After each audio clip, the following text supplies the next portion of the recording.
જ્યાં માત્ર વિચાર પૂરતો નથી પણ નિર્ધાર વિલ પાવરની વાત આવે છે. ત્રીજા ખંડમાં આપણે જોયું કે મન એ નામ અને વાણીનો આધાર છે, પણ મન તો ચંચળ છે. તે પવનની જેમ ગમે ત્યાં ભટકી શકે છે. આ ભટકતા મનને એકાગ્ર કરીને કોઈ લક્ષ્ય તરફ વાળનારી જે શક્તિ છે તેનું નામ છે સંકલ્પ. ભગવાન સનતકુમાર નારદ મુનિને હવે ચોથા ખંડમાં એ સમજાવશે કે કેવી રીતે એક દ્રઢ સંકલ્પ આખા બ્રહ્માંડની શક્તિઓને હલાવી શકે છે. તમારી વિનંતી મુજબ આ ગહન વિષયનું વિસ્તૃત અને તાર્કિક નિરૂપણ અહીં પ્રસ્તુત છે. 7મો અધ્યાય, ખંડ 4, સંકલ્પની અજેય શક્તિ અને બ્રહ્માંડનો આધાર. 1. જિજ્ઞાસાનું નવું સોપાન. નારદ મુનિએ જોયું કે મન એ ઇન્દ્રિયોનો રાજા છે, પણ મન પોતે પણ કોઈના આદેશ હેઠળ કામ કરતું હોય તેવું જણાય છે. તેથી તેમણે સનતકુમારને પૂછ્યું, અસ્તિ ભગવો મનસો ભૂય ઇતિ. હે ભગવન, શું મનથી પણ ચડિયાતું કે મોટું કંઈ છે? સનતકુમારે ગંભીરતાથી ઉત્તર આપ્યો, સંકલ્પો વાવ મનસો ભૂયઃ. હા નારદ, સંકલ્પ એ મન કરતાં પણ ઘણો મોટો અને શ્રેષ્ઠ છે. 2. સંકલ્પ એટલે શું? What is sankalpa? આપણે ઘણીવાર વિચાર અને સંકલ્પને એક જ માની લઈએ છીએ, પણ ઉપનિષદ મુજબ તેમાં મોટો તફાવત છે. મન, માઇન્ડ, તે વિચારોનું વંટોળ છે. તેમાં હજારો ઈચ્છાઓ, સ્મૃતિઓ અને કલ્પનાઓ ઉઠ્યા કરે છે. મન કહે છે, મારે આ કરવું છે, ના, મારે પેલું કરવું છે. સંકલ્પ વિલ. જ્યારે મન આ હજારો વિચારોમાંથી કોઈ એકને પસંદ કરે છે અને તેના પર મંજૂરીની મહોર મારે છે, ત્યારે તે સંકલ્પ બને છે. સનતકુમાર કહે છે, યદા વૈ સંકલ્પયતે થ મનસ્યત્યથ વાચમીરયતિ. જ્યારે માણસ સંકલ્પ કરે છે ત્યારે જ મન સક્રિય થાય છે, ત્યારે જ વાણી બોલે છે અને ત્યારે જ તે નામ શબ્દોને પકડે છે. તાર્કિક ક્રમ. 3. સંકલ્પની બ્રહ્માંડીય વ્યાપ્તિ, કોસ્મિક પાવર ઓફ સંકલ્પા. ઋષિ સનતકુમાર અહીં એક ક્રાંતિકારી વાત કહે છે. તેઓ કહે છે કે માત્ર મનુષ્યો જ નહીં, પણ આખું બ્રહ્માંડ એક સંકલ્પ પર ટકેલું છે. પ્રકૃતિનો સંકલ્પ.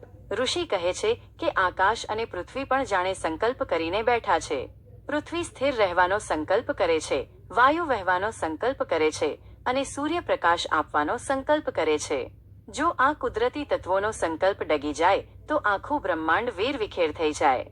તત્વોની એકતા, અંતરિક્ષ, જળ, તેજ, આ બધું જ એક ચોક્કસ નિયમ ઓર્ડરમાં છે, કારણ કે તેની પાછળ એક વૈશ્વિક સંકલ્પ કામ કરી રહ્યો છે. જ્યારે તમે કોઈ દ્રઢ સંકલ્પ કરો છો ત્યારે તમે વાસ્તવમાં આ બ્રહ્માંડીય શક્તિ સાથે જોડાઈ જાઓ છો. એટલે જ કહેવાય છે કે જ્યારે તમે કોઈ વસ્તુ પૂરા દિલથી ઈચ્છો, સંકલ્પ કરો છો, ત્યારે આખી કાયનાત તમને તે મેળવવામાં મદદ કરે છે. 4. સંકલ્પની ઉપાસના, મેડિટેશન ઓન સંકલ્પા એઝ બ્રહ્મન. સનતકુમાર નારદને આદેશ આપે છે, સંકલ્પમ બ્રહ્મેત્યુપાસિત. સંકલ્પને જ બ્રહ્મ માનીને તેની ઉપાસના કર.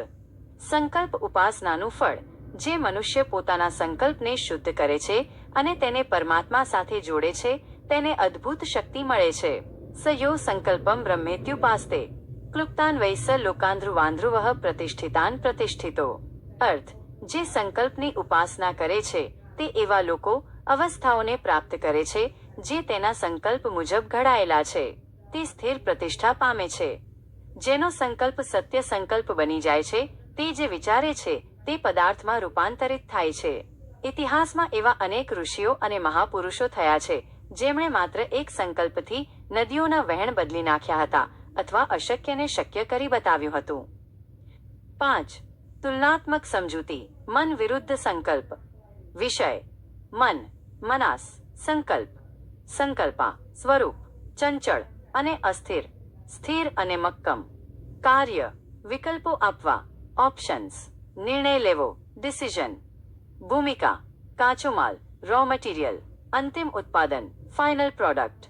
શક્તિ: વિખરાયેલી ઉર્જા, કેન્દ્રિત ઉર્જા, ફોકસ્ડ એનર્જી. 6. આધુનિક જીવનમાં સંકલ્પનું મહત્વ, સાયકોલોજીકલ ઇનસાઇટ. આજના મનોવિજ્ઞાનમાં, જેને આપણે ગ્રોથ માઇન્ડસેટ અથવા એક્ઝિક્યુટિવ ફંક્શન કહીએ છીએ, તે આ સંકલ્પ જ છે. મન તો આળસ કરશે, મન કહેશે કે આજે કામ નથી કરવું, પણ સંકલ્પ તેને કામ પર લગાડશે. સફળતા અને નિષ્ફળતા વચ્ચેનો તફાવત બુદ્ધિ, નામ કે લવારો વાણી નથી, પણ એ સંકલ્પ છે કે હું હાર નહીં માનું. સનતકુમાર નારદને કહે છે કે તું ગમે તેટલા વેદો ભણી લે, નામ. પણ જો તારામાં તે જ્ઞાનને આચરણમાં મૂકવાનો સંકલ્પ નથી તો તે જ્ઞાન ભારરૂપ છે. 7. સંકલ્પથી પણ ઉપર શું? ઉપનિષદની યાત્રા હજુ આગળ વધે છે. સંકલ્પ શક્તિશાળી છે, પણ સંકલ્પ કરવા માટે પણ અંદર કોઈ જાગૃતિ હોવી જોઈએ ને. જો કોઈ માણસ બેભાન હોય અથવા તેની સ્મૃતિ જ જતી રહી હોય તો તે સંકલ્પ કેવી રીતે કરશે? નારદ મુનિ આ રહસ્ય પામી ગયા અને પૂછ્યું, અસ્તિ ભગવો સંકલ્પા ભૂય ઇતિ. હે ભગવન, શું સંકલ્પથી પણ શ્રેષ્ઠ કંઈ છે? ઋષિ સનતકુમાર જવાબ આપે છે, ચિત્તમ વાવ સંકલ્પા ભૂયઃ. હા નારદ, ચિત્ત એ સંકલ્પ કરતાં પણ મોટું છે. ખંડ 4 નો નિષ્કર્ષ. આ ખંડ આપણને શીખવે છે કે વિચારવાથી કશું થતું નથી, નક્કી કરવાથી થાય છે. મન એ માત્ર એન્જિન છે, પણ સંકલ્પ એ ડ્રાઈવર છે જે સ્ટીયરિંગ પકડીને નક્કી કરે છે કે ક્યાં જવું છે. જો સંકલ્પ દ્રઢ હોય તો આખું વિશ્વ તમને માર્ગ આપવા તૈયાર થઈ જાય છે.